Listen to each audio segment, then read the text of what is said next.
Mr. Holmock, the defendant was your tenant. He rented an apartment from you in a duplex? Yes. And he lived there with his girlfriend and a child? Correct. When did he lease the apartment? Well, I purchased the house in 2016 and gained possession of it in December. So at that time, they had a lease with the previous owner. Okay, so you bought the house and it already had an occupying tenant. He was downstairs and the upstairs was vacant. Okay. Yes, Your Honor. And both he and his girlfriend were on the lease? Correct. What was the monthly rent? It was $650. Mr. Lope and his girlfriend had a fight. She moved out. In what month? That would happen. I received a text message from Shanisha at the beginning of July that would be her 30-day notice. Were they a month-to-month tenant at that time? They were month-to-month at the time. And before she left, did you do a walkthrough of the apartment? I did.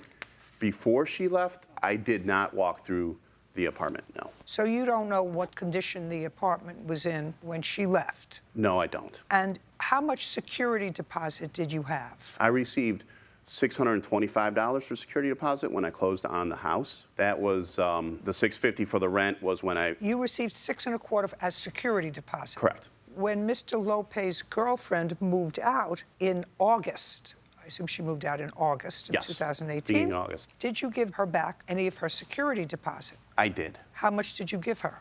I have a check here for $312.50. Before giving her that check, though, I made sure I had an agreement with Shaun that he would make up the balance of that. No. Okay, well, just tell me about that, because one tenant is moving out. Yes. And you are assuming that she left the premises in reasonable condition. Correct. And therefore, you're returning her half of the security deposit to her, assuming that they each put in half. I did. Tell me about the conversation you had with Mr. Lope when she was moving out. Well, I do have a text message that states that, do you agree to stay when she's not here? She would like her deposit back. And I said, can you make up for that? And I figured that... Don't tell me what you figured. What did he say?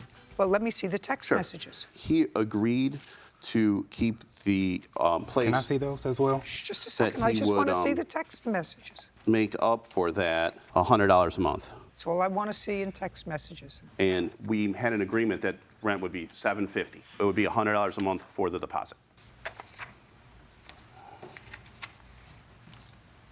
Okay.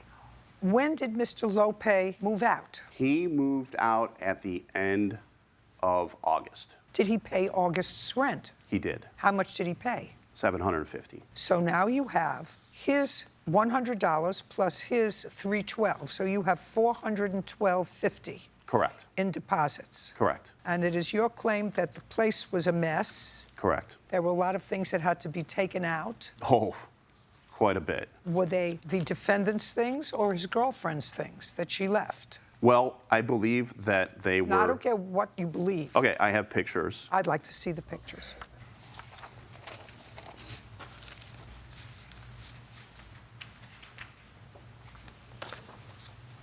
One of the items that I noticed in that picture is there's a tie that's on a TV, and I don't believe she was wearing a lot of ties.